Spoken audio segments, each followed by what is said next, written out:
universally, we're all conditioned to avoid pain. Whether your body learned from falling on the ground, how hurtful that can be, to touching a stone that can lead to a burn. These are all truths we learned growing up.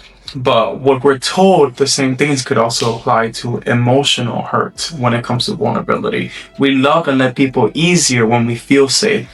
But the moment pain enters the picture, we build walls to protect ourselves.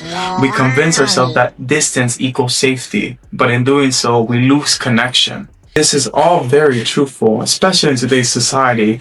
I think so many of us have such a big disconnection between staying at a vulnerable spot where you can learn and grow from it and have the ability to make more deeper connections with people, and then just having this other side to us that just completely shut off, and that is our mechanism to avoid any type of pain moving forward.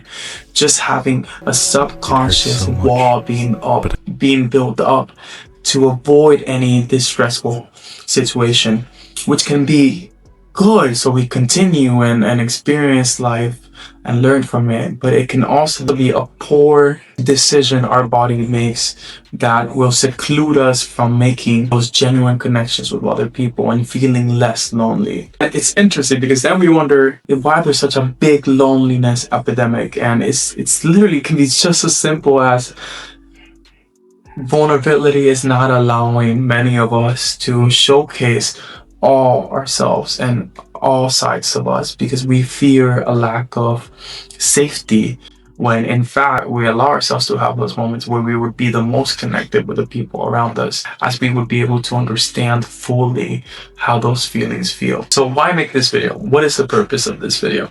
Well, I want to discuss the heaviest topics because I'm experiencing things differently and I'm growing different, and I'm seeing how my old tactics and my old way of being that my body initially thought would keep me safe and would keep me comfortable is essentially limiting me to the type of possibilities that are out there. We all do this in different ways too. It's like we avoid that risky text, or we decline to pursue a romantic partner in fear of getting too involved, of getting too deep, and later getting hurt. It's funny because that's where the real connections would begin. You can't truly love or truly be loved if you're hiding half of yourself away. Simple. Okay, so now I understand a little bit of the root cause, but what am I actually protecting myself from? Disappointment, rejection, yeah, sure, but those will all happen regardless. But the more I close myself off to pain, the more I realize I was also closing myself off to love and to understanding, to the kind of connections that only happen when you let someone see you. We say we want real love, we say we want real friendships, but how can something be real if you're only showing the safest version of yourself? I think that's when vulnerability will really kick in and do its job. It's not a weakness per se, it's a strength to stand there and heart and say, this is the real me. I might get hurt, I'm still choosing to show up, and that's when I think learning and growth really happens for individuals. I think if in the modern day, if you're someone that struggles with connecting, I think your body might initially try to close you off to prevent you from showcasing other people the best and the worst parts of you. But realistically, it's you as a whole, the most genuine human self that you are, that will connect with people the most, and not a performance based, I guess even like role play of who you think they think you are, if that makes any sense.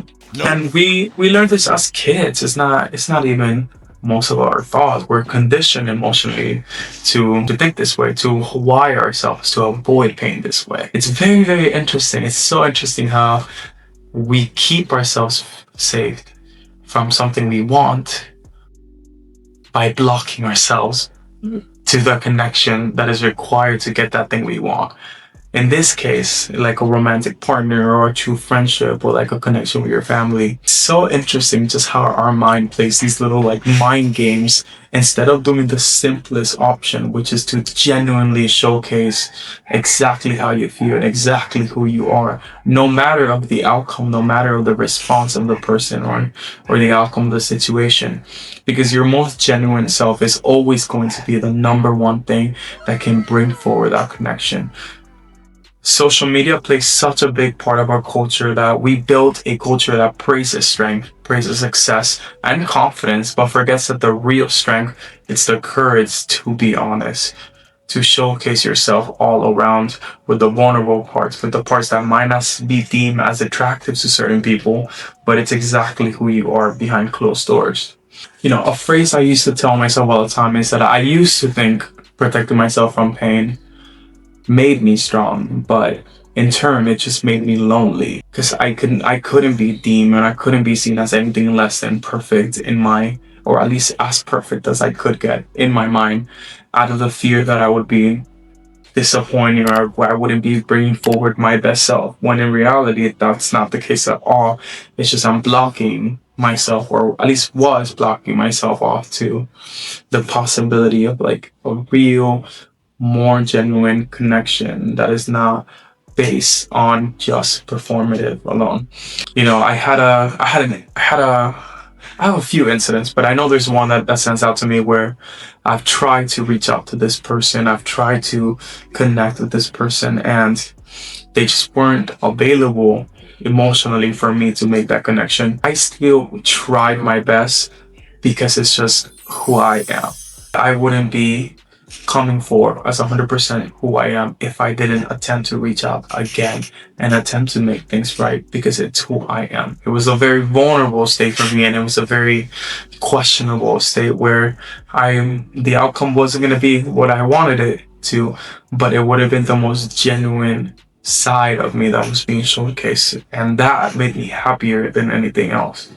I didn't let For real? Damn, it the must be feeling true. of getting hurt emotionally stop me from reaching out. And then this is why so many people complain about relationships nowadays, why the struggle actually connecting with people is tough, because I don't blame anyone. We get hurt, we build up these terribly strong walls to keep us going, and it's nobody's fault for wanting to maintain them. It makes sense if you fall and you break a bone and you go to the hospital and take a long time to heal, then you're not going to want to repeat that again. I mean, unless you're a freak, but no, you're not going to want to be repeating that. It makes complete sense. However, that being said, then that just closes you off to a lot of other possibilities, a lot of good ones that can make you heal just as beautifully as that hurt that you felt. So it's a good middle ground that I'm starting to understand, and I'm starting to see other people making the attempt to pursue this good solid middle ground between learning from past experiences and then also not letting your body kind of dictate that that's your limit towards how open you can be with people. Confidently say now, I can get broken up with and still be sad. I'll 100% still be sad. I know I'll cry. I've cried plenty in the past, but it's not going to be a state where it belittles me or it makes me feel disconnected just in life in general. It's more of a understanding that I did my absolute best, and it might have not been enough for someone. It will be for someone someday, but it wasn't enough for whatever situation or person it was at this particular time. But I still showed up as my most vulnerable, genuine self. And I was enough. The more I wrap my head around understanding my vulnerable side and understanding that other people's vulnerable side are going to look very different from my own, and different circumstances, different life experiences I find it so intriguing possibility for further connection if we allow it, if we embrace it and showcase it more, especially in social media where your audience is greater and have a little bit more reach, and not just showcase the light moments that are 1% out of people's life. If you're someone, I think, that struggles with maintaining a stronger relationship with people, if you feel loneliness, if you just feel like a almost like a disconnect from the world, I think there's a lot to be said about embracing your most vulnerable side. And yeah, it can be sad and it can be very uncomfortable, but it will always lead to a bigger understanding of yourself and other people. It doesn't make you more manly, and it doesn't make you stronger. You're not an anime character, bro. Okay. Chill out. It doesn't make you a badass to just ignore yourself. It's like we all have those weaknesses inside us. We all have those uncomfortable moments we don't want to think about, we don't want to showcase, but they're important to, especially showcase just to other people that they're also able to do this, and you're able to bond and connect and have like this very human experience. I'm not very religious. I believe we have only one attempt at this gorgeous, beautiful life. And I would hate to waste my moments, at least wondering what I could have done different in a situation to make it better if I wasn't scared to do so because of fear of getting hurt emotionally. I try to live my life without that fear, and I try to reach out more, or text more, or call back more, even though it might make me a little bit uncomfortable, just for those same reasons that it leads to more possibility of connection, and that's the end goal now. So yeah, so that's my video. Don't forget to showcase to people your full self, your full lovely self. It's important and it's valued, and it has the ability to connect with other people if you let it.